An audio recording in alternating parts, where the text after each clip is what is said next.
Hallelujah, come on, patuloy po nating sambahin ng Panginoon. Everyone, can I invite po ang bawat isa? Pwede po ba tayong pumikit? At habang nakapikit po tayo sa mga oras na ito, pwede po ba itaas natin yung ating mga kamay sa Panginoon? Sige po, huwag niyo po akong tignan, hindi po ako aalis dito. Sige po, invite everyone, pikit ka, taas po yung kamay mo. At minsan paawitin po natin, pupurihin ka Panginoon. Pwede bang awitin mo to na nagmumula sa iyong mga puso? Na para bang sinasabi mo kay Lord, pupurihin ka. Come on. Hallelujah. Yes, Lord God, pupurihin namin ang pangalan mo. Hallelujah. Come on, impact makers. Damhin mo ang presensya ng Panginoon sa hapong ito. Mag-focus ka. God is in front of you. Sambahin mo si Lord ngayong hapon na ito. Pasalamatan mo si Lord. Lord, pinupuri ka namin. Come on, patuloy nating awitin, pupurihin. Yes, so God, pinupuri namin ang pangalan mo, Panginoon. Lord, itaas ka sa aming mga buhay, O God. Hallelujah. Come on, impact makers. Mag-focus ka, papurihan mo ang ating Panginoon. Hallelujah. Patuloy na itaas mo ang pangalan ni Lord sa hapong ito.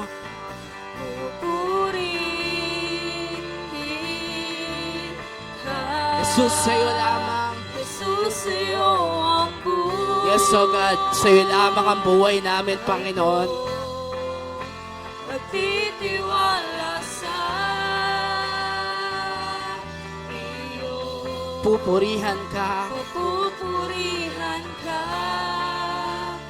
Aawitan ka. Jesus, sa'yo ang buhay ko. Yes, Lord, sa'yo ang buhay namin, Panginoon. Nagtitiwala sa Hallelujah. iyo. Papupurihan ka. Aawitan ka. Buong buhay. Hallelujah. Pwede nyo bang sabihin, Lord, sa'yo lang ang buhay ko. Come on, say with me, Lord, sa'yo lamang ang buhay ko. Lord, sa'yo lamang ang buhay ko, Panginoon. Lord, pinupuri ka namin, Panginoon. Pinapasalamatan sa hapong ito, Panginoon. Patuloy na kumilos ka sa bawat isa sa amin, Lord God, na naririto. Lord God, sa iglesia mong ito. At patuloy na mangusap ka, Panginoon. Lord, touch every heart in this service. Ito pong aming dalangin, Panginoon, sa pangalan ng iyong anak na si Jesus, ang lahat ay magsabi ng Amen and Amen. Palakpakan natin ang Panginoon. Hallelujah. Hallelujah. Sige po, makakaupo na po kayong lahat. Thank you so much, Kuya Big Boy. Ayan, purihin ang Panginoon. Once again po, good afternoon, Impact Makers, sa mga kasama po natin na nasa on-site at sa mga kasama po natin online. Pwede bang bigyan mo ng isang mataas na ngiti yung katabi mo ngayong hapong ito? Ngitian mo naman yung katabi mo.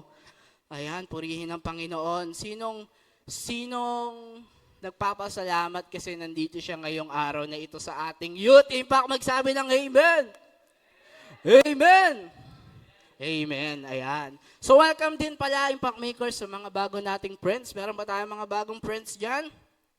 Ayan. Si Kuya, parang ngayon ko lang siya nakita. Ayan. Si Kuya, welcome sa iyo, Kuya, sa ating youth service.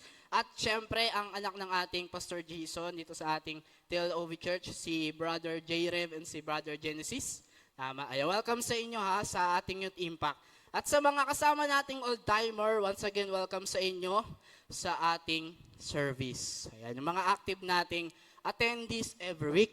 And syempre, sa mga kasama natin online dyan, kami po ay nagpapasalamat dahil kahit nasa malayong lugar kayo po ay gumagawa ng kapamaraanan para samahan kami sa gawain pong ito. Welcome sa ating 3 million viewers dyan, 2 million viewers sa ating FB Live. Ayan, purihin ang Panginoon. Sino pong ready na makarinig ng salita ni Lord? Can you please say Amen? Amen. Sa Ate Jasmine lang. Ayan, purihin ang Panginoon. I know na excited po ang bawat isa na makaparinig ng salita ni Lord ngayong araw na ito. Ayan, just sit back and relax. Sit back tuloy. Sit back and relax lamang ang bawat isa. At hintayin nyo na mag-minister si Lord at ang Holy Spirit sa atin. So mapapakinggan natin ngayong araw na ito. Ayan. So again, welcome po sa ating series ngayong January Impact Makers na may temang. Ano yung tema natin? New New Beginning. Ayan, bagong pagsisimula.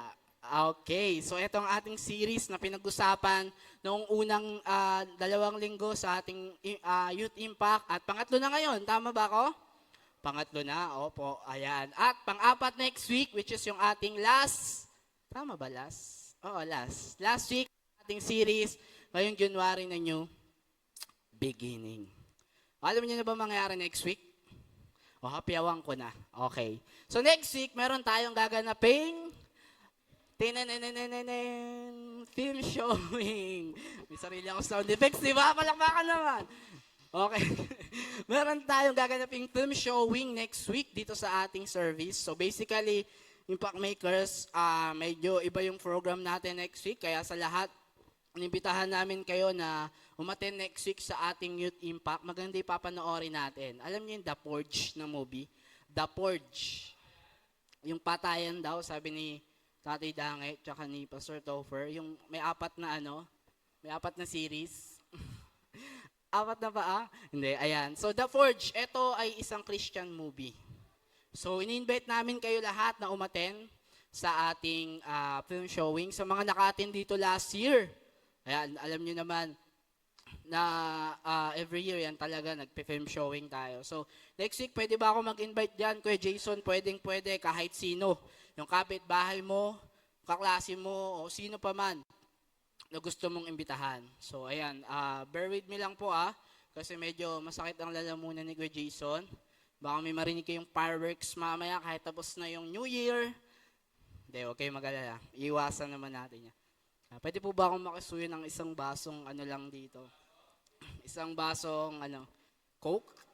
Hindi, joke.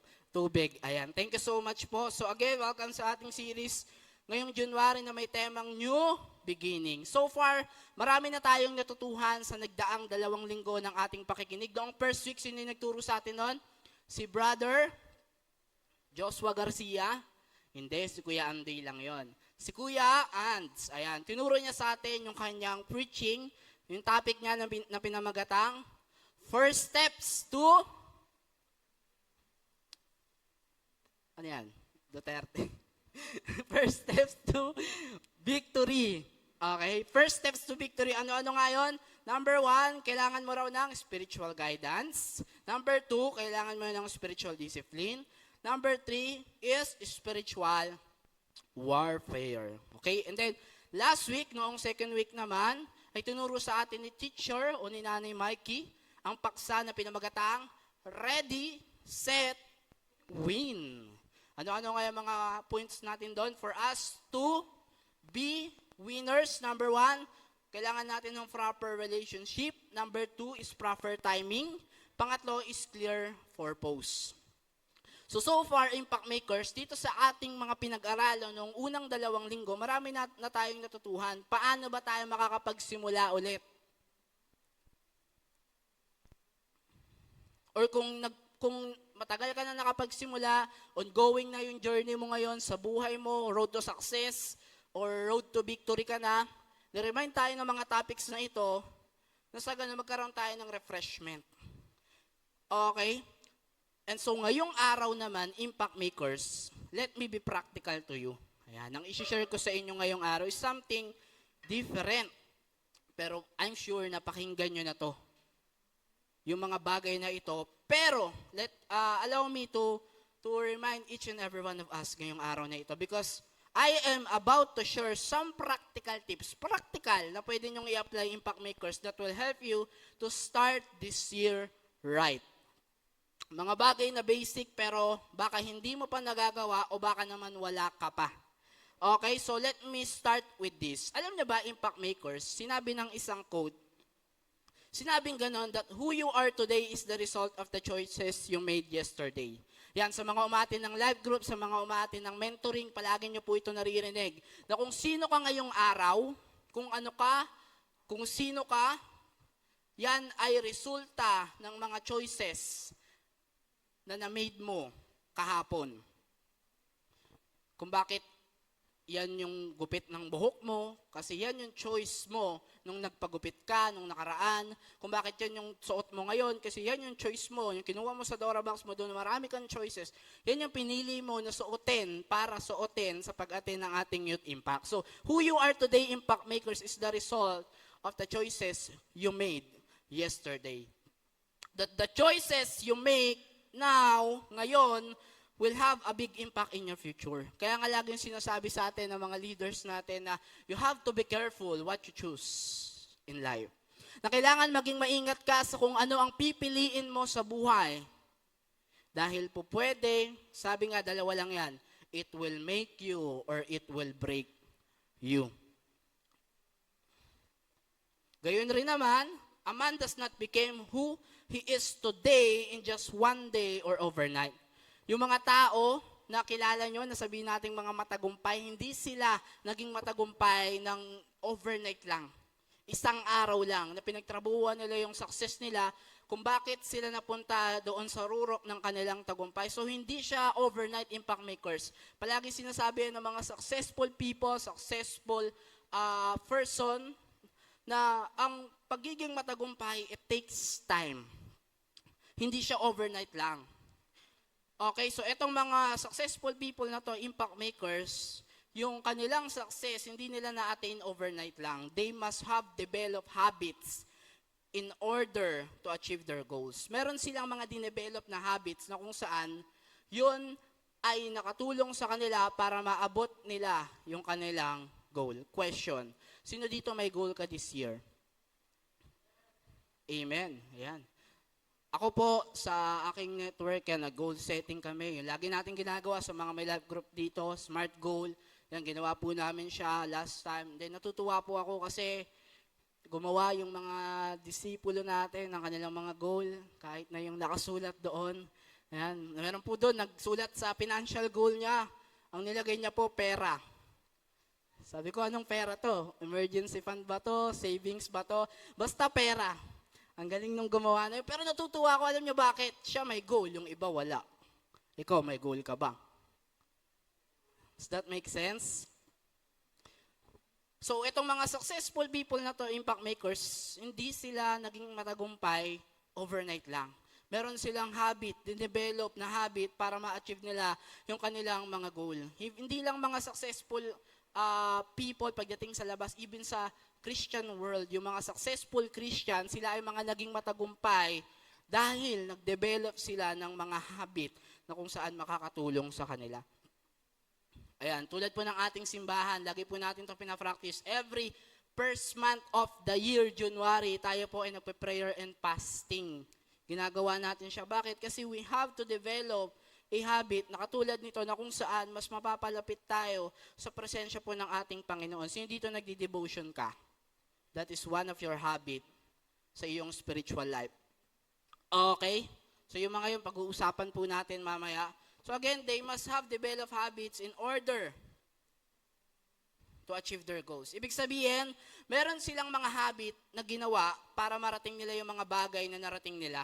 At napaka-importante na dapat may tamang habits ka, impact makers. Hindi lang basta habits kundi tamang habits. Kasi ako, may habits din ako, lalo dati. Kaya lang yung habit ko na yon nakakasira sa akin. Mahilig ako mag-computer, habit ko yan. Pag uwi, galing school, naglalaro agad ako sa com shop, naglalaro ako ng LOL, naglalaro ako ng crossbar, yan. Tapos pag natatalo, di ba? Alam nyo na yun, di ba? So, ganon.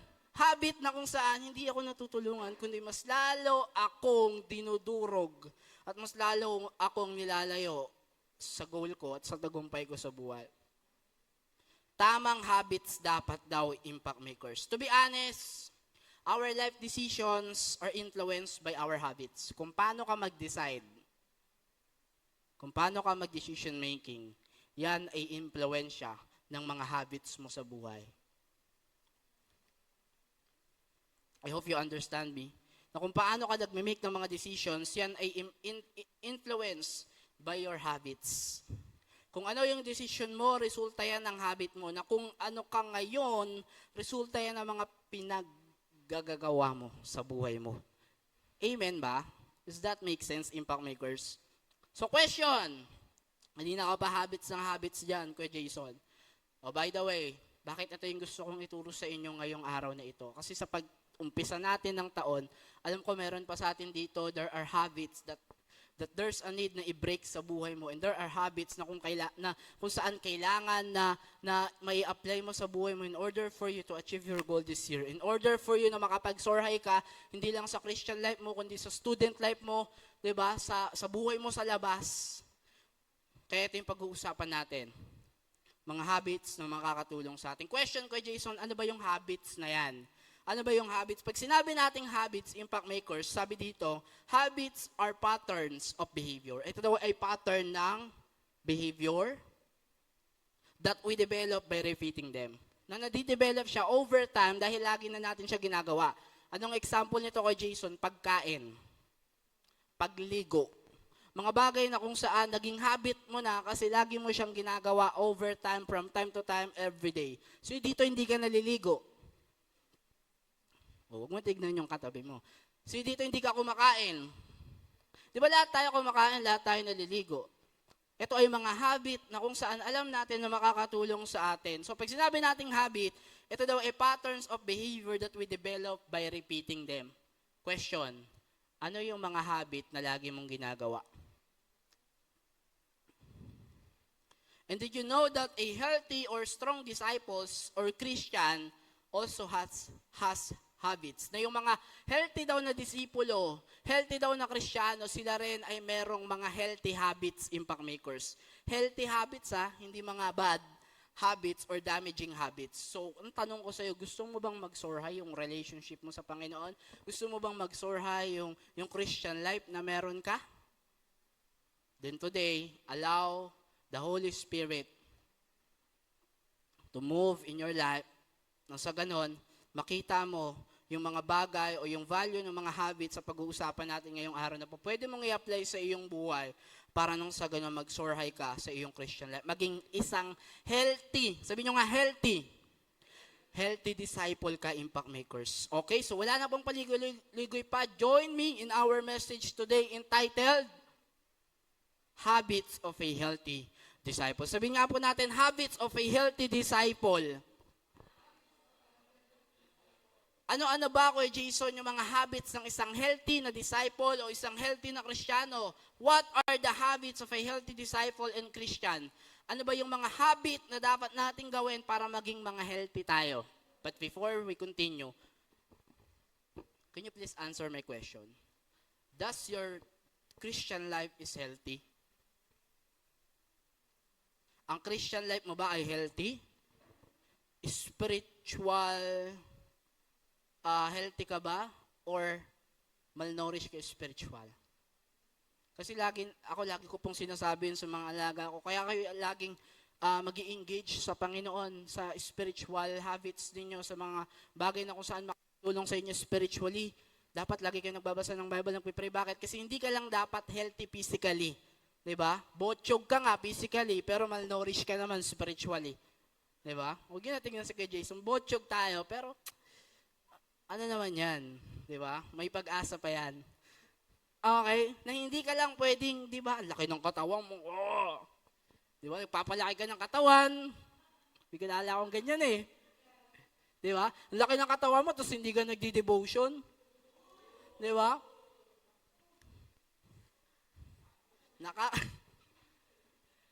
Sorry po.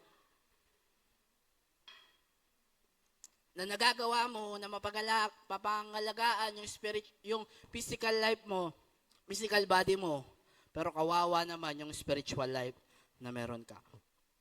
Hindi ka na nagdi-devotion, hindi ka na nagpipray, hindi ka na umati ng life group, hindi ka na nagdi-disciple, hindi ka na nagre-reach out ng soul.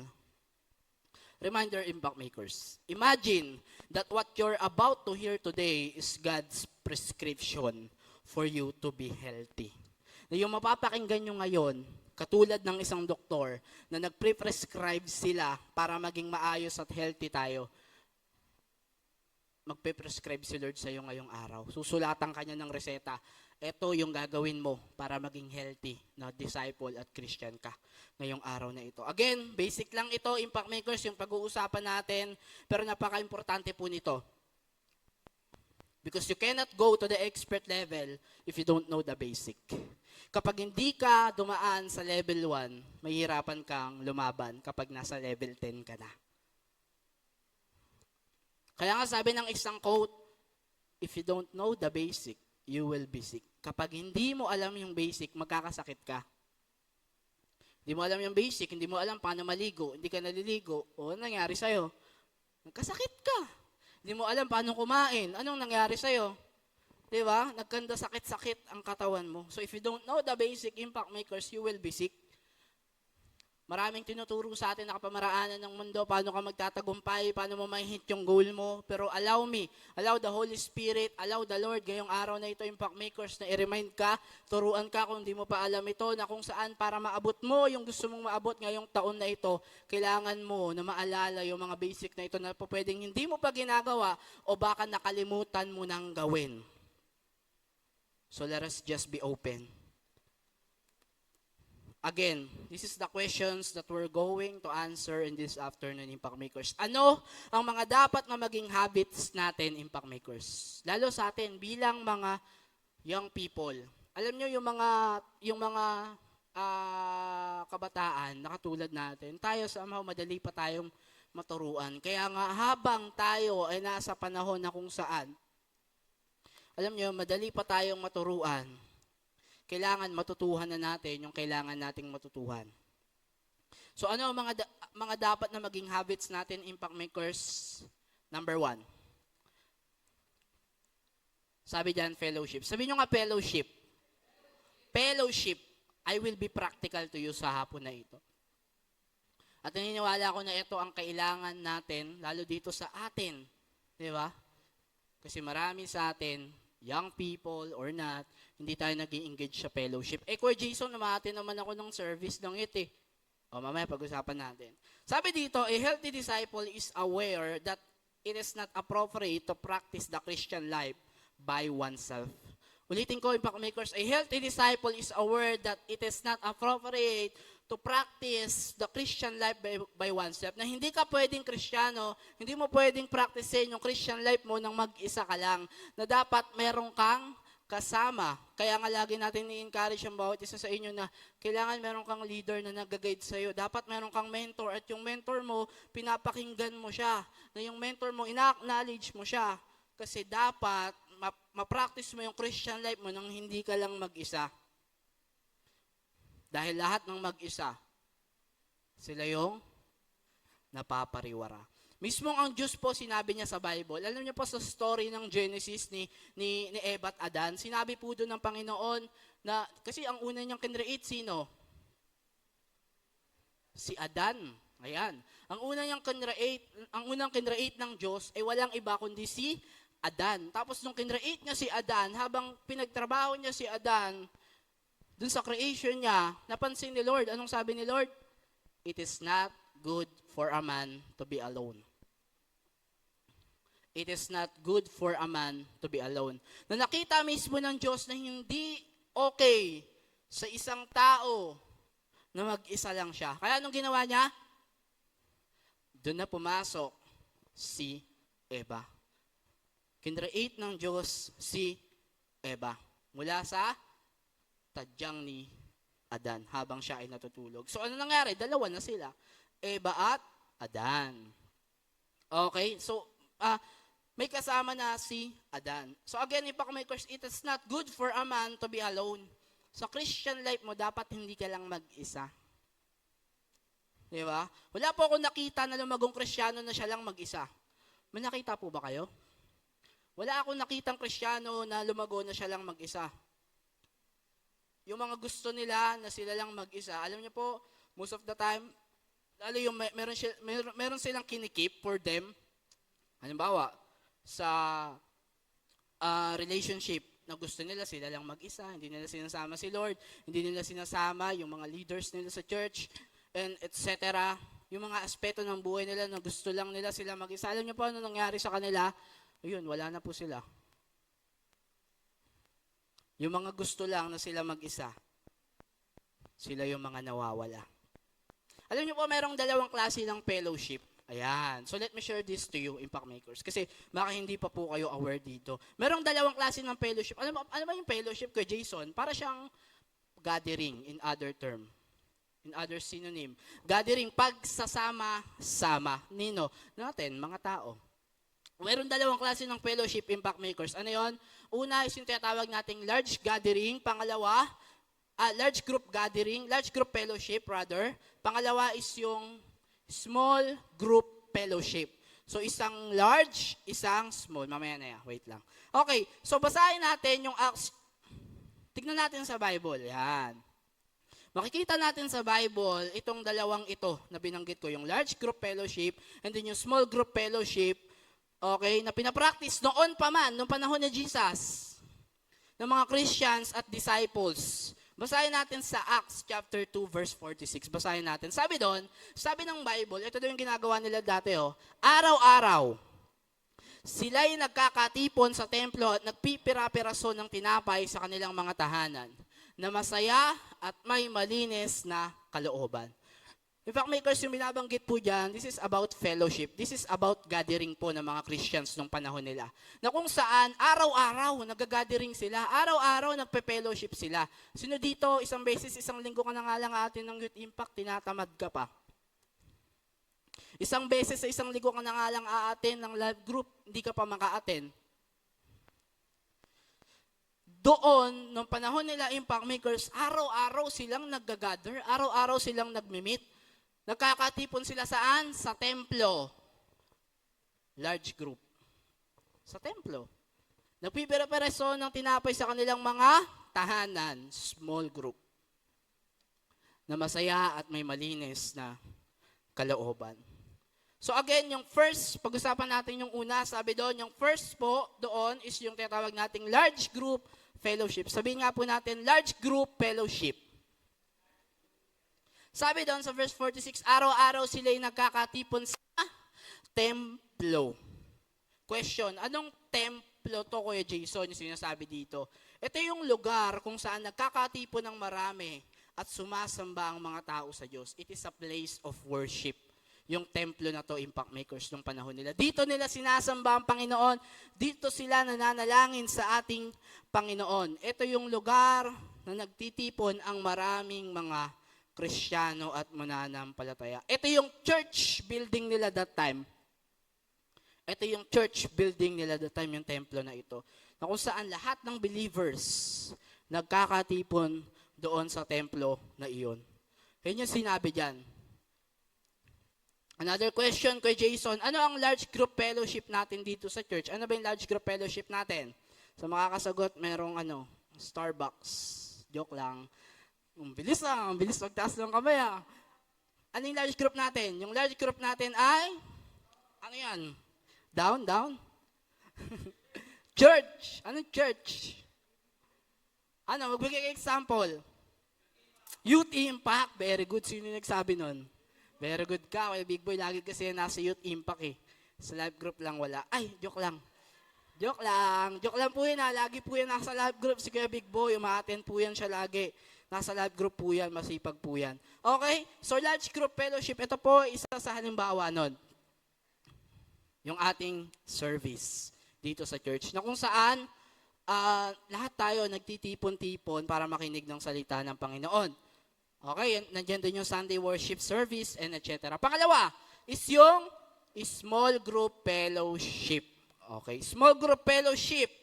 Sabi doon verse 46, araw-araw sila'y nakakatipon sa templo at nagpipira-piraso ng tinapay sa kanilang mga tahanan. So ito naman, gathering naman to sa bahay. Gathering naman to sa bahay, Impact Makers. Question, ano naman ang small group fellowship kay Jason? Basically, Impact Makers, ito ay pagtitipon ng iilang mga tao lamang. Ito rin ay tinatawag na close group or live group. So dito may live group ka na. May network ka na. Yan, yung nagmi-meet kayo pag once in a week, yan ay live group. Yung mentoring, yan ay small group fellowship. So, ibig sabihin, Impact Makers, dalawa sila. Okay? Large group fellowship, ito yung services natin dito sa church, and yung small group fellowship, Ito naman yung ating gathering, yung live group natin, nakasama natin yung isang leader doon sa grupo na yon. Tapos, nag-aaral din tayo ng salita ng Panginoon, and etc. May pinagkaiba nga lang siya. Malaki to, maliit yun. Joke lang. Pag sinabi natin kasing large group fellowship, syempre, somehow ito ay, ang program natin dito mostly, non-negotiable siya.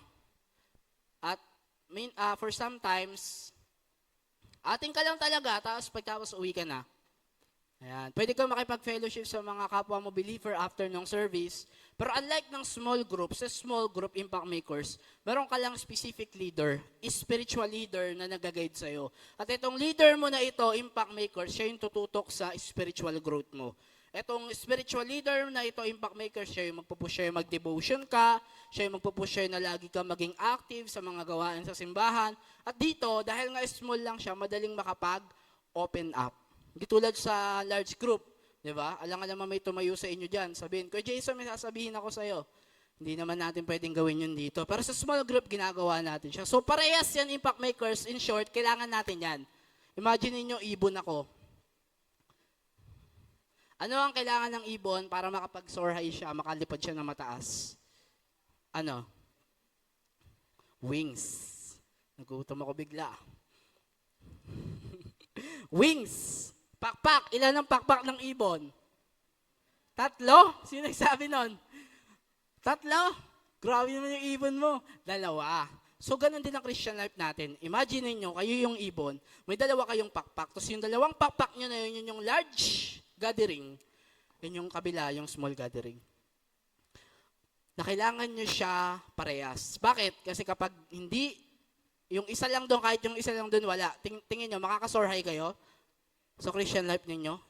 Tingin nyo, tataas yung lipad ninyo? Hindi. Ganon din sa Christian life natin. Dapat 2 yun kasi hindi ka makakasoar high sa Christian life mo kapag napabayaan mo tong 2.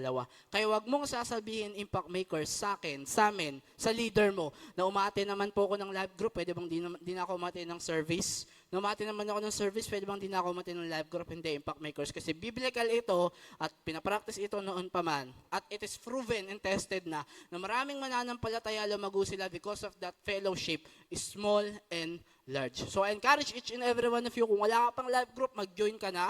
At dito sa ating Youth Impact, lagi kang umaten every Sunday. Okay ba yun? Amen. Sa lahat ng gusto na magsabi ng amen. Amen. So again, these two are equally significant. Equally significant sila. Ibig sabihin, yung large group hindi siya mas matimbang kaysa sa small group. Parehas yan matimbang. They are equally significant. You need this both in order for you to soar high in your Christian life. Kasi kailangan mong kumonekta sa tao eh. Kasi again, hindi ka nga magtatagumpay sa Christian life mo, sa buhay mo, di ba, kung ikaw lang mag-isa. Always remember this. Take note of this. Success is always connected to people. Sabi ni Doc Julius Dawa. Your success is always connected to people. Ang negosyo ba, yung may-ari ng negosyo, siya rin yung bumibili ng produkto niya? Hindi. May mga may mga buyer siya, may mga consumer siya na bumibili sa produkto niya. And so kapag natangkilik ang produkto ng isang negosyo, ano mangyari? Lalago ang negosyo, magtatagumpay. Kung sabihin niya, hindi kami tumatanggap ng bibili. Negosyo namin to, kami lang din bibili. Tingin niya magsasuccess yun. Hindi. Success is always connected to people. Kaya I remind each and every one of you, hindi mo kaya mag-isa. Do not be independent. Hindi kasi Thanos. Kahit nasa iyo pa lahat ng stones, hindi mo kaya mag-isa. Pangalawa, impact makers. Yan.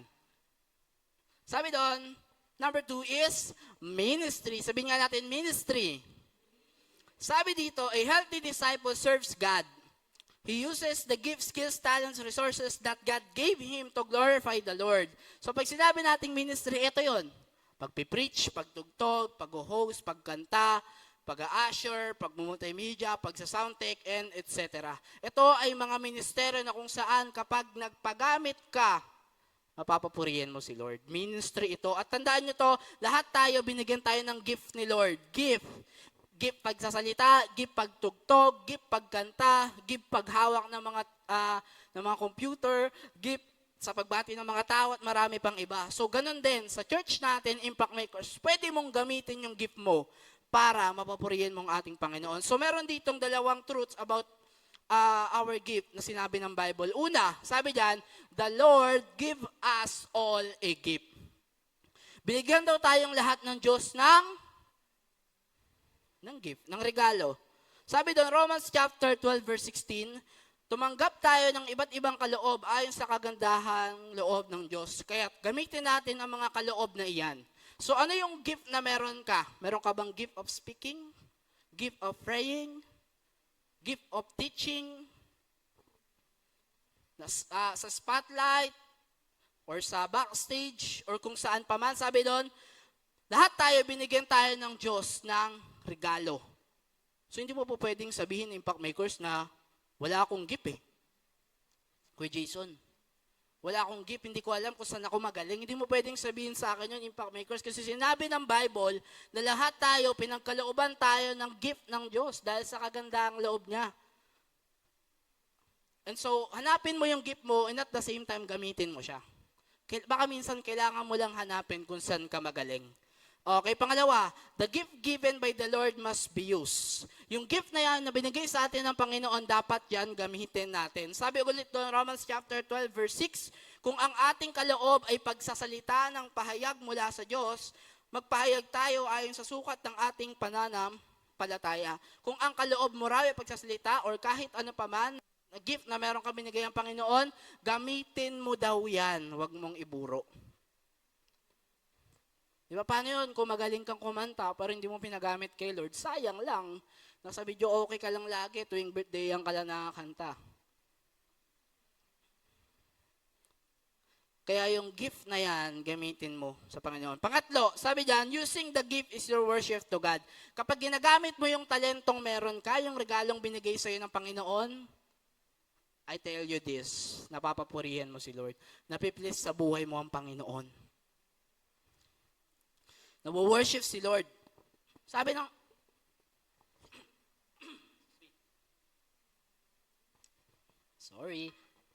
continue tayo. Sabi ng 1 Peter chapter 4 verse 11, sabi diyan, at ang binigyan ng kaloob para maglingkod ay dapat maglingkod ayon sa kakayahang ibinigay sa kanya ng Diyos upang mapapurihan ng Diyos sa lahat ng ginagawa natin sa pamamagitan ni Kristo. So kung ano yung kaloob mo, Impact Makers, gamitin mo yan para kay Lord. Kung ikaw naman, naglilingkod ka na sa Panginoon dito sa ating simbahan, tuloy mo lang. Alam niyo po ako, nung nag-umpisa ako maglingkod sa Panginoon, talagang, yun pala, pag naglilingkod tayo, let us not expect something in return. Na maglilingkod ka kay Lord kasi, minahal ka ng Panginoon, at the same time, natutuhan mong mahalin yung mga tao na siyang paglilingkuran mo para sa Panginoon. So gamitin mo yan para mapapurihan mo si Lord. The main reason we should have to be in the ministry is to glorify God, not for self-satisfaction and not to gain fame. By the way, sa paglilingkod, ang hahangarin po natin ay ang maglingkod at hindi tayo ang paglingkuran. Yun po ang paglilingkod. Ikaw ang maglilingkod at hindi ikaw ang paglilingkuran. Pangatlo, okay, number 1, we have to develop the habit of fellowship. Pangalawa, ministry. Pangatlo is giving. Sabi nga po natin, giving. In today's world, Impact Makers that teaches us to be selfish. Nuturuan tayo na maging makasarili. The Bible teaches us to be generous. Na gusto ng Bible na maging generous ka, mapagbigay ka, hindi yung ikaw lang yung kabig ng kabig. Na hindi ikaw lang yung kuha ng kuha. Because a healthy disciple, a healthy Christian Impact Makers has a generous and helpful heart. Tayo po ay nagbibigay sa Panginoon sa pamamagitan ng ating tithes and offering. Ito yung ways of giving natin, yung tithes and offering natin. Yan, mamaya pagtapos ko dito, may tithes and offering tayo. Yan ay isa sa mga habit ng isang healthy disciple, healthy Christian, ang pagkakaloob sa Panginoon. Kaya po hindi lang yan basta parte ng program kapag may offering tayo, nagpipray tayo para sa kaloob natin, binabagsak mo yung barya mo, kaching, yan po ay isang parte ng kung saan habit yan ng isang healthy disciple na pag lagi mo yung pinapractice every week, ganun ka kay Lord, oh. Okay ka kay Lord. Thumbs up ka sa Panginoon. Okay? A healthy disciple, impact makers, has a generous and helpful heart. So, ito po yung ilang mga truths na sinabi ng Bible patungkol sa giving. Number 1, sabi diyan, giving is a personal decision. Yan, personal decision yan. Kaya nga kapag nagtatithes and offering tayo, hindi sinasabi na nagsasalita tayo, nagpipray dito na lahat dapat kayo magbibigay. Pag hindi ka nagbigay, paglabas mo sa pintuan, babariling ka namin. Hindi po. Okay, pag nagbibigay tayo, ini-encourage natin ang bawat isa na magbigay, pero ito po ay personal decision. Okay, sabi ng 2 Corinthians chapter 9 verse 7, ang bawat isa sa inyo ay magbigay ng ayon sa sariling kapasihan nang walang pag-atubili at hindi sa pilitan. Alam mo ba, impact makers, when you donate your tithes, offering, and first fruits, you should be joyful. Doon ang personal decision siya. Bakit, impact makers? Kasi masaya ang puso mo, makakapagbalik ka sa Panginoon ng pagpapalang ibinigay niya para sa'yo. Na hindi, iba, offering na naman. Kaya ayokong umatin ng yuti. Lagi na lang may offering. Magbibigay na naman ako. Wala na nga akong pamasahe pa uwi. Dapat masaya ka. Masaya ako kay Jason na wala na nga ako ng pere. Masaya ang puso mo. Bakit? Kasi ang pagbibigay mo kay Lord ay pag-acknowledge, pagre-recognize na yung pera na yun, kay Lord din galing yun. Amen? Sa Panginoon din galing yun. So you have to have a joyful heart. When you help others, you should be joyful. Joyful ako ng joyful. You should be joyful. Dapat masaya ang puso mo. Pangalawa, you should be happy when giving. Yan. Kailangan masaya ka kapag ikaw ay nagbibigay. Sabi natin kanina, you should be joyful. 2 Corinthians chapter 9 verse 7, sabi doon again, dahil mahal ng Diyos ang mga nagbibigay ng may kagalakan. Mahal ng Diyos ang nagbibigay ng may kagalakan. When you sorry po. That's me. Hirap talaga kapag medyo nasa ano ka ng edad 20. Grabe naman yung tawa nyo. Para namang nasa senior na ako. May sakit lang ako, pero kaya yan. Okay? You should be happy when giving. You should have that joyful heart in you. Kasi sabi dyan, mahal ng Diyos ang mga nagbibigay ng may kagalakan. Kung nagbibigay ka ng may kagalakan, mahal ka ni Lord. Uy, mahal ka ni Lord. Di ba hindi ka na mahal ng crush mo? Di ba hindi ka na mahal ni Bini, sino ba yung mga Bini natin dyan? Ni SB, basta mahal ka ni Lord. Basta mahal ka ng Panginoon. Okay, ano ang promise ng Bible? When we give faithfully, and when we give happily, sabi dyan, ikaw ay pagpapalain, mayroong pagpapala, mayroong palalaguin at magiging pagpapala ka. Yun ang sabi ng Bible. Pangatlo and last, your giving is your worship to God. Ito yung sinasabi ko, na kapag nagbibigay ka sa Panginoon, ina-acknowledge mo na yung pera na yan, na yung blessing na yan, kay Lord din galing yan. Ito 100% ng income natin kay Lord galing yun. Yung 10% na ibibigay mo sa Panginoon, yung offering mo na ibibigay mo sa Panginoon, bukod pa yung 10% na tithes, ibabalik mo lang yun kay Lord. Tapos the rest ng 90 sa'yo na. Diba? Ganda, diba? Na hindi sinabi na, 50 bigay mo sa akin. Kasi sa akin naman galing yan. Sabi na, 10 lang, tapos yung 90 sa'yo na yun. Blessing mo na yun. Yan. Patungkol naman sa tithes and offering, impact makers, pwede kayong maturuan ng mga life group leaders ninyo, ng mga mentors ninyo patungkol dyan. Noong nakaraan, Sabado, may ginawa kong outline patungkol sa giving. Yan. 2 part yun na pwede nyo pong sa mga life group leaders dyan, hingin sa akin para maituro natin yung tithes and offering sa ating pong mga disciple. Kung paano sila magbibigay ng tapat sa ating Panginoon. Okay, sabi ng Proverbs chapter 3 verse 9, parangalan mo si Yahweh sa pamamagitan ng iyong mga kayamanan at mula sa iyong mga pinakamainam na ani, siya ay iyong handugan. Again po, ang promise ng Bible, when we give faithfully, ikaw ay pagpapalain, mayroong palalaguin at magiging pagpapala ka. Pang-apat po, that we should that should be our habit. Prayer. Sabihin nga po natin, prayer. A healthy disciple gives time to pray. Ang isang healthy na disciple, healthy na Christian, nagbibigay siya ng panahon at oras sa pananalangin. So dito, nagpe-pray ka pag gising mo. Nagpe-pray ka bago kumain. Nagpe-pray ka bago matulog. Nagpe-pray ka sa devotion mo. Nagpe-pray ka kapag mayroong hindi magandang sitwasyon sa buhay mo. That should be our habit. Prayer. Because when we say prayer, it is the word of man to God. Ito yung word ng tao sa Diyos. Nasasabi mo sa Diyos yung mga gusto mong sabihin. Minsan, di ba, kapag mayroon ka mabigat na nararamdaman, one way to release that heaviness in your heart is to just pray to the Lord and admit everything to Him. Prayer. A healthy disciple gives time to pray. Sabi ng Colossians chapter 2 verse 2, maging matyaga kayo sa pananalangin. Laging handa at nagpapasalamat sa Diyos. You, impact makers as a disciple, should no longer be encouraged by your leader every day. Na kailangan manalangin ka.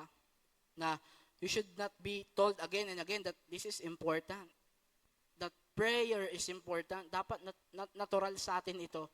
Na kapag mayroong urgency that we need to pray, mananalangin tayo. And we should pray every day. Hindi for some time lang. Hindi kapag may kailangan ka lang kay Lord. Hindi kasi Basilio.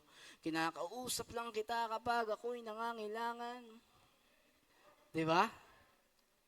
Hindi kasi Basilio, kakausapin mo lang si Lord kapag nangangailangan ka. Di ba? Anong tingin mo kay Lord? ATM? Credit card? Kailangan everyday. And dedicate a time for you to pray. Maglaan ka ng oras sa pananalangin. Alam niyo po ako, every time na gumigising ako, lagi ako nananalangin kay Lord. Kahit maiksi lang, gusto ko lang magpasalamat sa Kanya kasi ginising niya ako for another day. Yan, tataob ako niyan, gagawin ako, antok pa ako niyan eh. Lord, thank you sa pagising sa akin for another day. Bago kumain, di ba? Kahit minsan nagmamadali, diba? Sige, pray tayo. Kahit, Lord, thank you for this food. In Jesus' name, amen. At least nakapag-pray ka. Di ba? Bago mag-devotion, pagtapos mag-devotion, bago matulog. Hindi ko pa sinasabing perfect because I will admit to you, Impact Makers, that for some time, I forgot to pray.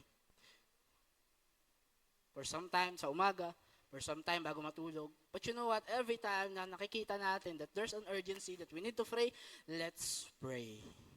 Alam niyo po, kahapon, di maganda yung pakiramdam ko.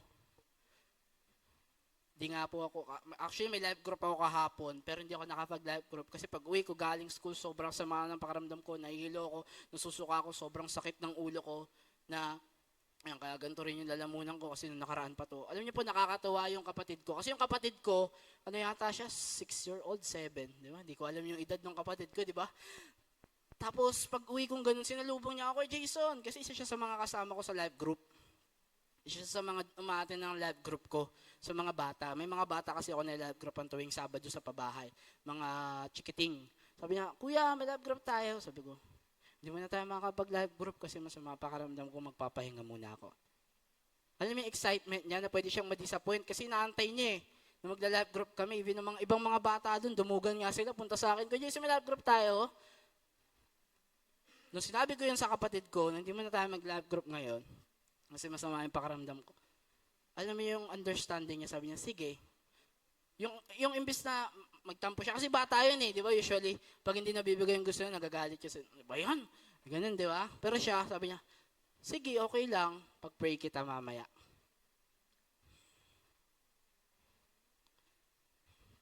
Pag-pray kita mamaya. Tapos nung gabi, na bumaba ako galing sa taas, medyo kakagising ko lang. Sabi niya, tingin siya sa akin. Una, medyo nahihiya pa siya eh.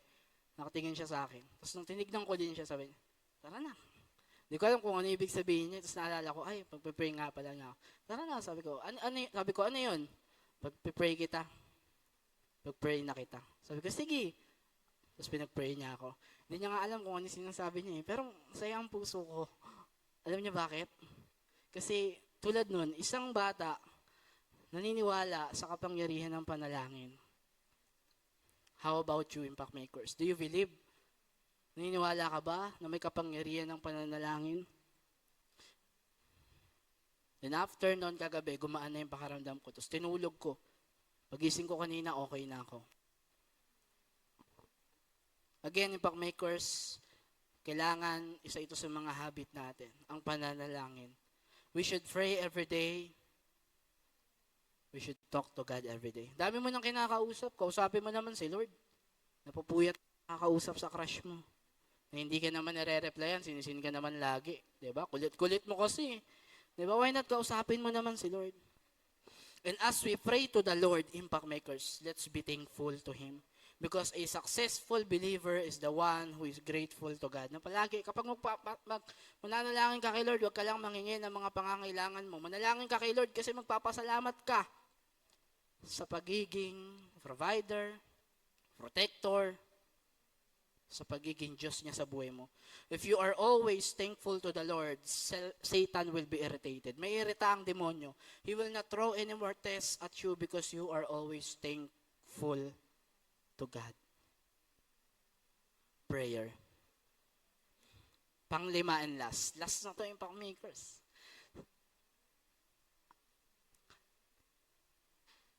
Tagal? Number 5 and last, Bible reading. Sabihin nga natin, Bible reading. So, again, ano yung mga habits na kailangan natin ma-develop bilang mga disciple for us to be a healthy disciple and Christian? Sabi doon, number 1, kailangan natin ng fellowship. Pangalawa, ministry. Pangatlo, giving. Pang-apat, prayer. And lastly, Bible reading. So, ito naman.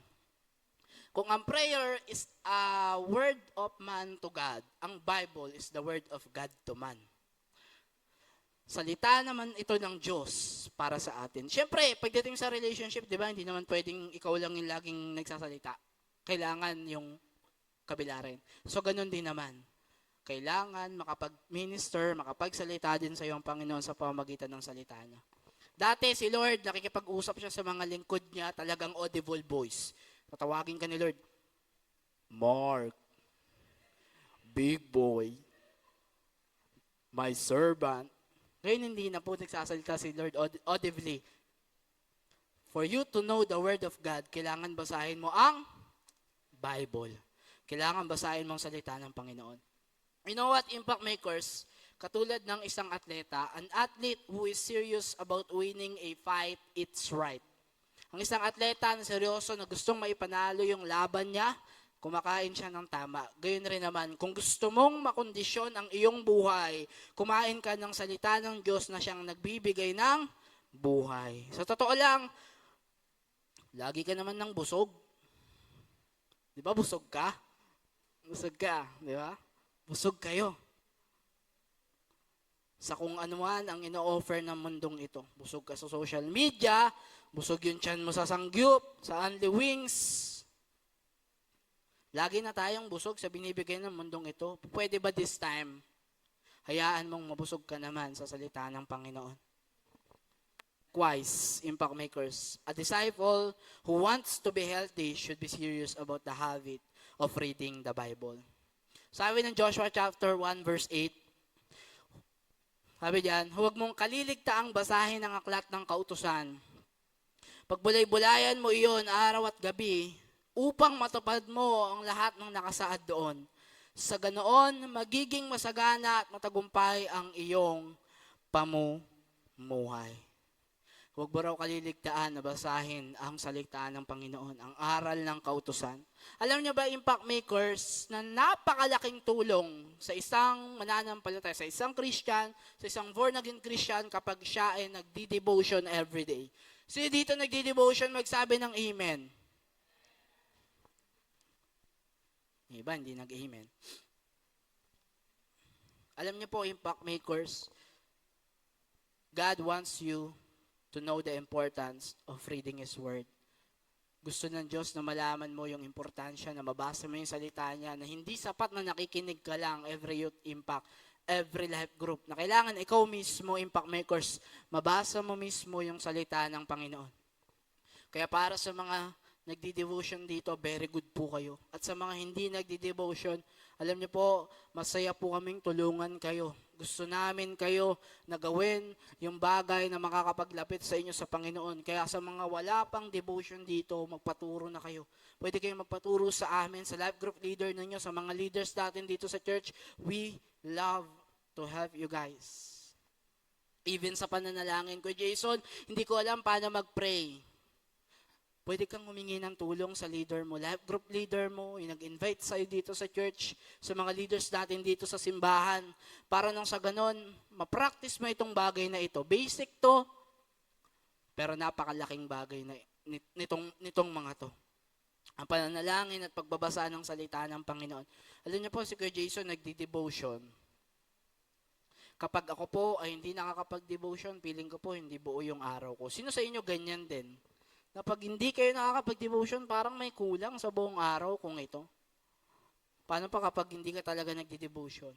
Baka kaya kulang-kulang yung buhay mo.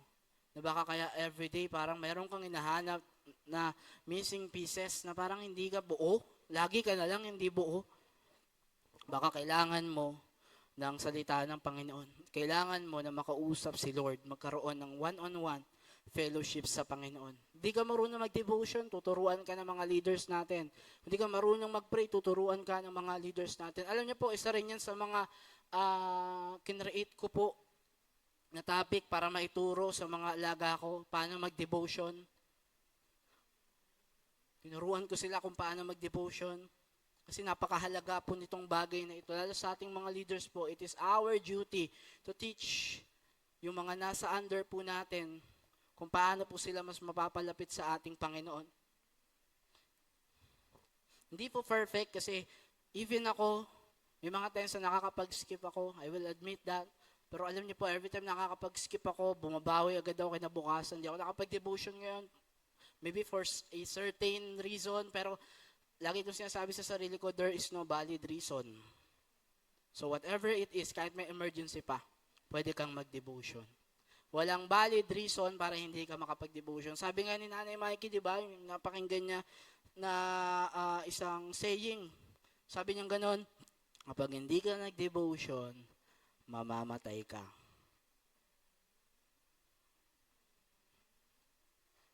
Mamamatay ka spiritually. Mamamatay yung spiritual life mo. Magiging malnourished ka spiritually.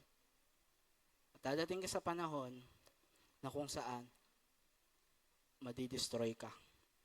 Bakit? Kasi vulnerable ka sa gawa ng kaaway.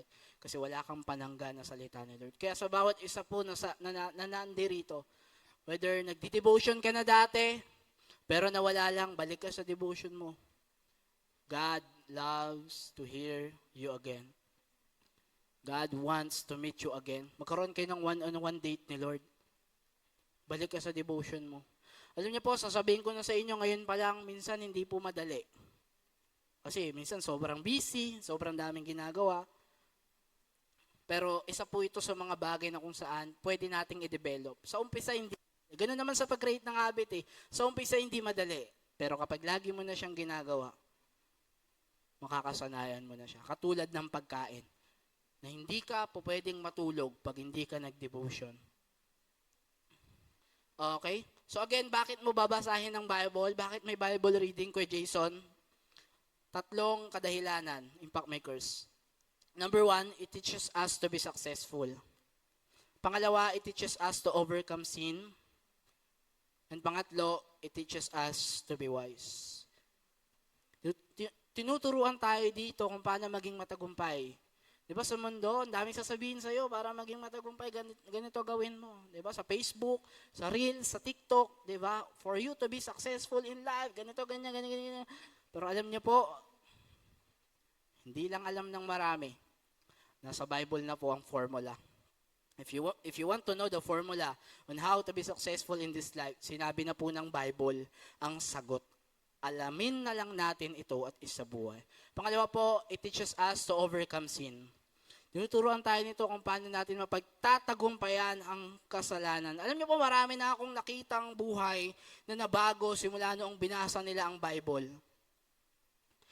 At in-apply ito na kung noon ang mga buhay nila, namumuhay sila sa kasalanan, ngayon po nasusuklam na sila sa kasalanan. Ngayon po alam na nila kung paano nila pagtatagumpayan ang kasalanan dahil sa Bible. Sinabi rin po ito. Pangatlo, it teaches us to be wise. Tinuturuan po tayo ng salita ng Panginoon na maging matalino, sorry for the term, at hindi ka maging bobo. Alam niyo po ako dati, feeling ko bobo ako. Pinaniwalaan ko yung sinabi sa akin. Bakit kayo tumatawa? Dati naman yun. Pinaniwalaan ko yung sinasabi sa akin ng society, sinasabi sa akin ng mga tao na nakasama ko nung lumaki ako. Feeling ko wala akong alam. I know nothing. Pero alam niyo po, simula nung nakilala ko si Lord, nabasa ko ang salita ng Panginoon, it teaches me to be wise. Na dati ang lumalabas sa bibig ko, puro sumpa, puro mura. Nung nabasa po natin ang Panginoon, sorry. Nung nabasa po natin ang Bible, it teaches us to be wise. Na every time mag-i-speak ka, you're going to speak life. Na yung sasabihin mo ay magbibigay buhay sa mga tao. Hindi po perfect, pero malaki ang magiging pagbabago. Na dati kapag merong taong may pinagdaraanan sa akin lumapit, hindi po mababawasan yung pinagdaanan niya, madadagdagan pa. Pero ngayon, papuri po sa Panginoon. Kasi may mga tao na every time na lumalapit sila sa akin, palagi nilang sinasabi, salamat sa buhay mo. Salamat sa mga words of wisdom na ibinabahagi mo. Dahil sa iyo, nai-enlighten ako. Why? Kasi po, nagbasa tayo ng salita ni Lord. Nag-read po tayo ng Bible. Nag-Bible reading po tayo. It teaches us to be wise. God's word will teach us to be wise or have wisdom. Wisdom, not just knowledge. Wisdom, not just information. Because when we say wisdom, impact makers, wisdom is making the right choice and decision. Dati, hindi ko alam paano ako magde-decide. I don't know how to make the right decision. I don't know how to make decisions in life. Lalo kapag nasa mga crucial situation ako ng buhay ko. Alam niyo po, simula nung nabasa ko yung Bible, ang Bible mismong sumasagot para sa akin. At naturuan ako nito na mag-make ng mga wise decision in life. And when you have wisdom, Satan cannot simply deceive you. Kasi meron kang salita ng Panginoon, you know the word of God, and you live that truth. And so Satan cannot really deceive you because you know what is right and what is the truth. Ayon sa salita ng Panginoon. Teaches us to be wise. As we conclude Impact Makers, sabi po doon, what are the habits of a healthy disciple? Number 1, sabi diyan, fellowship. Kung meron man dito, nanlamig ka na sa fellowship, tinatamad ka ng umaten ng Youth Impact Makers, tinatamad ka ng umaten ng live group, tinatamad ka ng umaten ng mentoring, I want to remind each and every one of you. Alam niyo po, hindi ko invalidate minsan yung mga na-feel nyo na ganon. Minsan parang walang motivation na dumaloko ng gawain ng Panginoon. But you know what? I want you to know this. You just have to be consistent. Alam niyo po, si Kuya Jason, way back before, nung ako po ay napasok sa simbahang ito, nung una, hindi ko po alam kung anong purpose, bakit nag-gathering ang mga tao sa simbahan. Ayan, purihin ng Panginoon. Si Holy Spirit po yun. Joke lang. Hindi ko alam kung bakit nag-gather sila. Hindi ko alam bakit nagtataas sila ng mga kamay para silang baliw. Para silang may mga saltik sa ulo. Anong ginagawa nila? Hindi ko sila mag-gets. May sumisigaw. May umiiyak. Not until ako mismo yung nandun. Dumating ako sa panahon na kung saan ako na yung nagtataas ng kamay sa Panginoon. Ako na yung umiiyak. Ako na yung sumisigaw. Hindi sumisigaw. Hindi ako sumisigaw. Ako na yung nagsasalita ng mga papuri pagsamba kay Lord. Hanggang sa dumating yung time, nilagay ako ng Panginoon sa isang ministeryo ng pagkanta Na ako na yung nagpapakanta sa mga taong sumasamba kay Lord. Na dati hindi ko siya magets. Pero dahil naging consistent lang ako sa pag-attend, doon ko nakita at doon ko na-experience yung benefits ng fellowship. Dito lang po yun sa church ha. Iba pa po yung sa life group. Nung umattend ako ng life group dati, sabi ko nga, pinaniwalaan ko, bobo ko, wala akong alam, wala akong mararating. Pero nung simulang umattend ako ng life group, tinuruan ako ng leader ko kung paano ng Bible, natuto ko sa fellowship, sa life group, na mag-pray. Alam niyo po, nabago buhay ko. God changed me. At sa life group, natutuhan ko kung paano ako mamumuhay ng isang buhay that is pleasing and holy before the Lord. Because my life group leader teach me through the Word of God. Kaya kapag nagla-life group po kayo, huwag kayo magtaka kung bakit lagi pag nagtuturo yung leader nyo, laging may Bible, laging galing din yung sinasabi. Kasi po, the Bible itself is the standard of truth. Nandiyan pa po ba kayo? Ang Bible is the standard of truth. There is no error in the Bible. Lahat po nung nakalagay sa Bible, totoo. The Bible itself, the Word of God, can change a life. Can turn your life from messy to message. Kayang gawin yung salita ng Panginoon. So mag-engage kayo sa fellowship. Napakalaking bagay nito para sa inyo. Pangalawa, ministry. Kung meron po kayong talento, alam niyo po dati, hindi nga ako proud na kaya kong kumanta kasi para sa akin, yung maganda yung boses ko. But you know what? When we serve the Lord, even sa pagkanta, ako po isang bagay ang tutunan ko. Hindi kailangan na kaboses mo si Dionela para makakanta ka ng Marilag. Joke lang. Para makakanta ka ng praise and worship sa service, para magamit ka ng Panginoon. Nung una, nag-start lang po ako, makakanta ko sa mga bahay-bahay, sa mga fellowship. Tapos, dumating yung time, ginamit tayo ng Panginoon, makanta tayo sa mga services. Pinagamit natin yung galing natin sa Panginoon. Si Kuya Jason, alam niyo po, sobrang takot akong tumayo sa harapan. Ayokong tumayo sa harapan. Ayokong magsalita sa harap ng mga tao. Kasi kapag ako ay nagsalita sa harap ng mga tao, nanginginig yung pangako, parang naninigas na ewan, tapos nagpapawisan ako ng malamig, tapos nangangatog yung mga kamay ko, na-anxiety ako in short. Ayokong humarap sa harap ng mga tao. Hindi ko alam kung paano magsalita sa harap ng mga tao. Pero simula nung nakilala ko ang Panginoon, alam niyo po, at the age of 17, that is the first time na ako po ay pinag-preach ni Lord sa youth service. Pandemic pa po yun. Pandemic, tayo po ay tinawag ng Panginoon. Sa dami ng pwede na magsalita dito sa harapan, isa po tayo sa tinawag ng Panginoon para makapagbahagi ng salita niya at a young age. Karoon tayo ng life group, karoon tayo ng mga mentorings, mga tao na kung saan nilapit natin sa Panginoon, mga tao na kung saan nakilala si Lord sa church ngayon, dahil ginamit tayo ng Panginoon para turuan sila, bahagi na sila ng salita ng Diyos. At ngayon po, nagpapatuloy na sila kay Lord. Hindi man lahat, pero meron. Dahil napagamit tayo sa Panginoon sa pamamagitan ng ministeryo.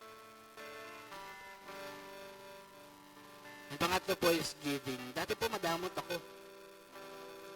Or, I should say, sobrang, siguro hindi naman, talagang salat lang talaga sa buhay. Minsan kapag meron ako talagang titake advantage ko kasi wala eh. Isang kahig, isang tuka ang pamilya namin.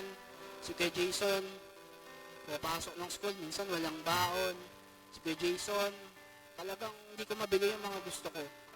Dadating pa ako sa punto na kung saan kailangan kong pilitin yung magulang ko para mabili nila yung gusto ko na alam ko naman at naiintindihan ko naman na hindi nila kaya dahil nga sa sitwasyon namin.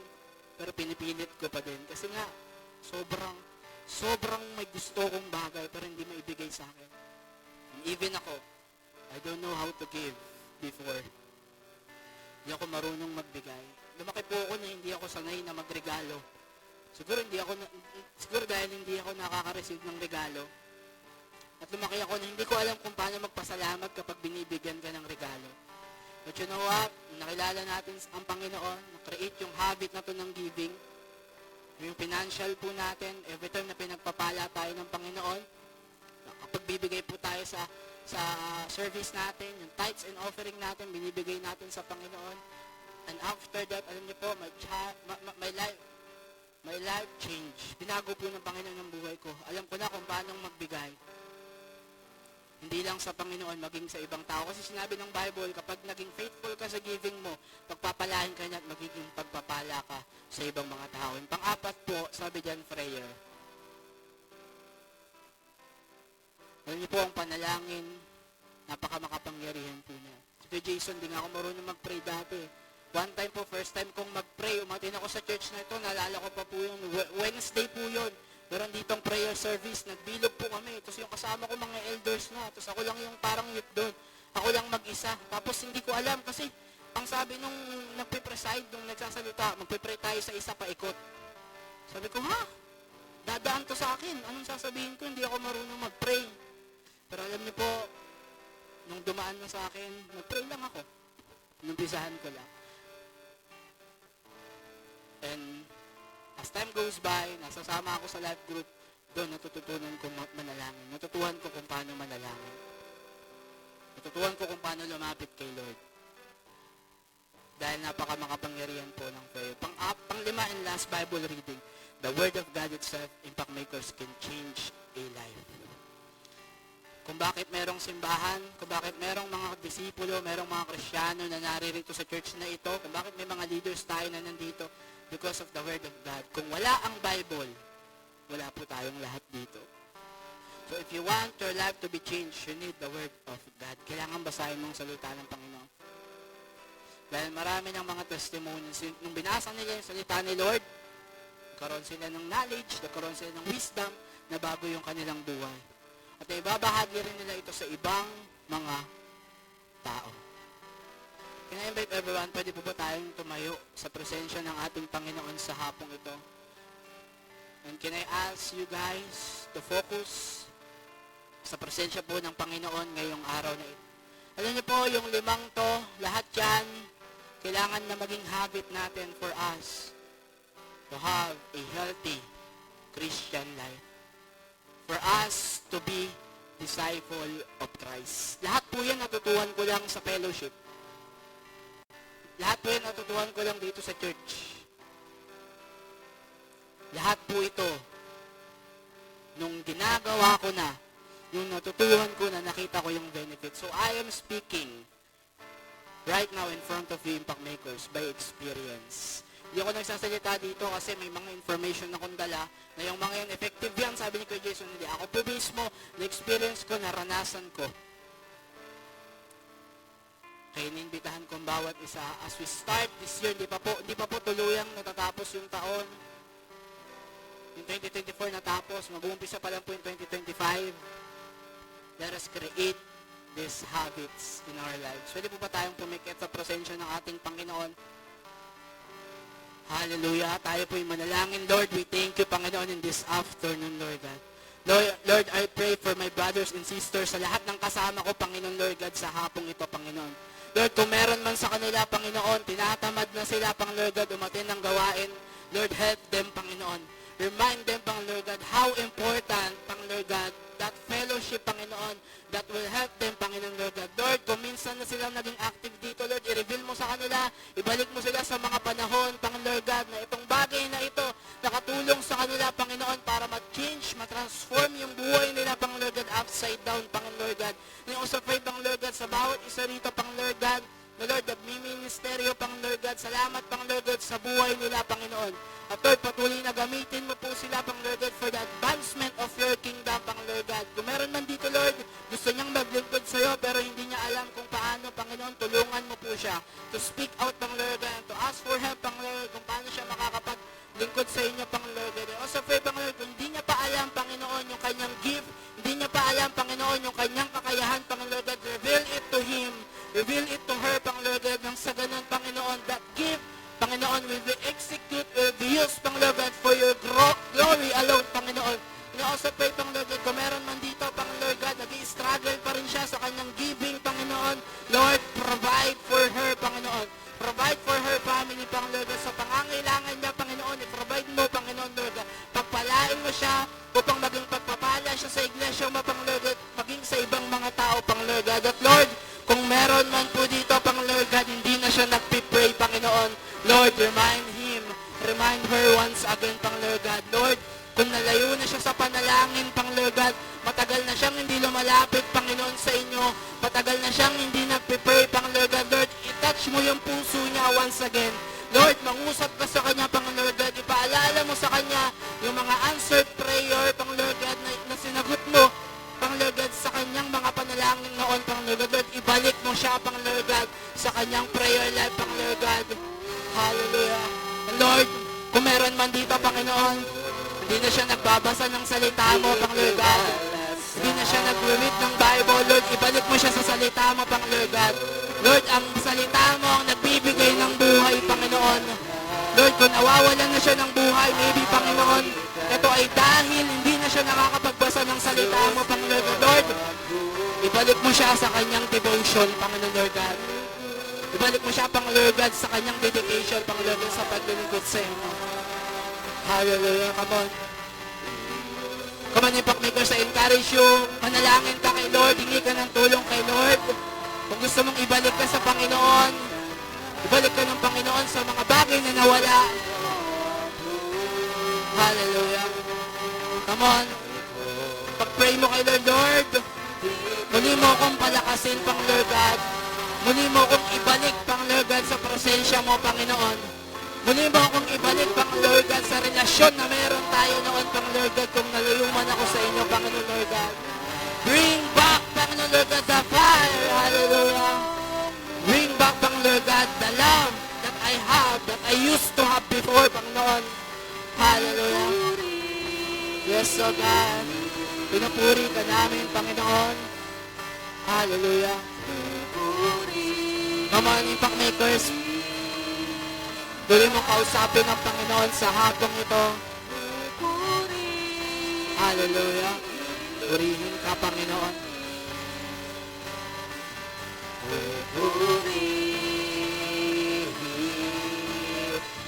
Lord, sa iyo lamang ang buhay namin.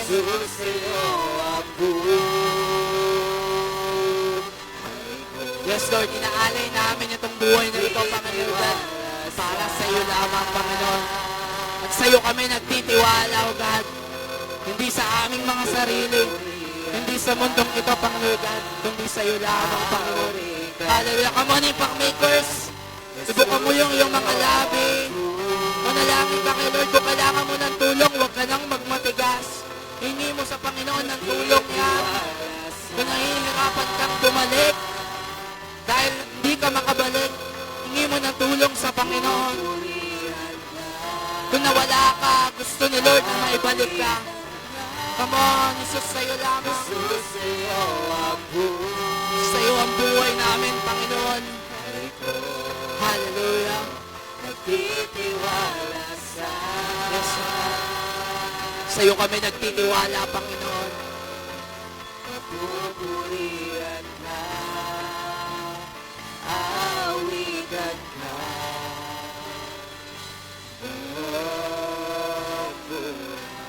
Hallelujah. Impact Makers, I don't know kung anong pinagdaraanan mo ngayon. Maybe, umaating ka naman ng church. Maybe active ka naman sa life group. Active ka naman sa mentoring. But while you are serving the Lord, you are also bleeding inside. Kung meron man dito, Panginoon, ginagawa niya naman, Pang Lord, yung mga habits na ito. Nag-i-struggle lang siya for some time, Panginoon. Lord, I pray, Panginoon God, na tulungan mo siya, Panginoon God, na maging consistent lamang, Panginoon. Na Lord, magpatuloy, Panginoon God. Lord, bigyan mo siya ng maraming rason, Panginoon God, para patuloy na magpatuloy kahit na siya'y nahihirapan, Panginoon God. At Lord, patuloy mo siyang ibalik, Panginoon God, sa first love niya. Nung unang mga panahon, Panginoon God, na sobrang excited niyang maglingkod sa iyo, Panginoon God. Lord, nung mga panahon, Panginoon, na sobrang gustong-gusto niyang magpagamit, Panginoon God, sa inyo. Lord, ibalik mo siya, Panginoon God. Lord, tune his or her heart, Panginoon God. Ibalik mo yung puso niya. Itono mong muli, Panginoon God. Itama mo, Panginoon God, yung kanyang puso, Panginoon God, sa inyo. Kung meron man dito, Lord God, gusto niya naman gawin ang mga habits na ito, mga bagay na ito. Kaya lang nahihirapan siyang manalangin minsan, nahihirapan siyang magbasa ng salita mo. Lord, tulungan mo siya, Panginoon God, na umpisahan itong bagay na makakatulong sa kanya, Panginoon God. Salamat, Lord, dahil ikaw ang Diyos namin, Panginoon God. Nahihirapan kami, pero hindi ka nahihirapan sa amin. Lord, minsan hindi namin mahal yung mga sarili namin, pero mahal mo kami palagi, Panginoon God. So Lord, it reminds us, Panginoon God, that we are loved by the one true God, na kahit kailan hindi kami susukuan. Salamat, Lord, sa buhay ng mga kabataan ito, Panginoon God. Patuloy mo silang gamitin. Patuloy mo silang pagpalain. Lord, niniwala ko yung problema nila sa bahay, yung problema nila sa school, yung problema nila, Panginoon God, sa kanilang mga relasyon sa ibang mga tao, Panginoon God, yung problema nila, Panginoon God, sa labas, Lord, yan po ay makukure, yan ay masusolusyonan, Panginoon God, sa pamamagitan ng iyong mga salita, sa pamamagitan ng inyong pong presensya, Panginoon God. Kaya, Lord, draw us near to you. That is our prayer, Panginoon God, this afternoon. We thank you, Lord. We glorify your name. We worship you. This is our prayer in the mighty name of Jesus. Everybody say, Amen and Amen. Come on, pwede ba nating palakpakan ng Panginoon sa hapong ito? Hallelujah. Makakaupo na po kayong lahat. God bless you po.